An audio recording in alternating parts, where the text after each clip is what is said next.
кез келген дастарханның сәнін келтіретін ерекше және пайдасы зор ұлттық тағам әсіпті дайындаймыз. Сіздермен Назик Кук, менімен бірге болыңыздар, өте дәмді болады. Алдымен сиырдың жүрегін ет тартқыштан өткізіп алыңыздар. Етке майдалап туралған пиязбен майдалап туралған құйрық майды қосамыз. Құрамын астына жазып кетемін. Қызыл болгар бұрышы керек, сарымсақ, паприка, қара бұрыш, тұз, құрғақ кинза, укроп. Бұрышымызды жуып алдық. Күнбағыс майы және сүт керек болады. Қара бұрышымызды саламыз. Паприкамызды саламыз.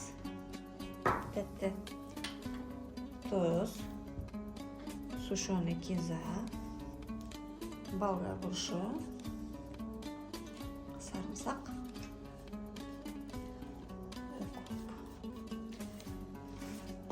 күріш, жуылған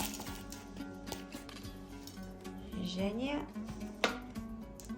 70 мл, 100 мл деме.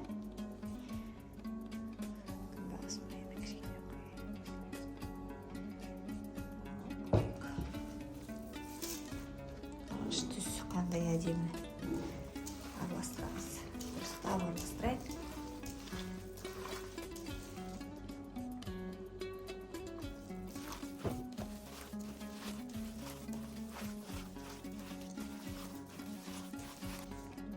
Міне ішегіміздің ішіне салатын салма дайын.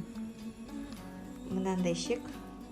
Сиырдың ішегін қалай тазарту керегін мен астына сілтемесін тастап кетем. Міне осылай аласыз, мына жерін бүйтіп байлап қойыңыз. Ішектің басын өстіп байлап алыңыз.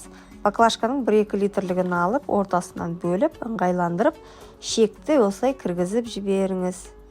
Сүтті кішкенеден құйып, осылай араластырып, жаңағы баклажкаңызға салып, ішекті толтырамыз. Сол кезде ол оңайырақ өтеді. Барлық етті өткізгенде ішекте кішкене бос орын қалдырыңыз, өйткені күріш піседі және ішектердің орталарын байлаймыз. Мінеке барлық етімізді өткізіп алдық. Енді араларын моншақтай қылып байлаңыз. Үшкірлеу тіс шығғышпен немесе шпажкамен әрқайсысын тесіп шығуды ұмытпаңыз. Енді қазанға суық су құйып, лавр жапырағы мен бұршақ қара бұрыш салып қайнатыңыз.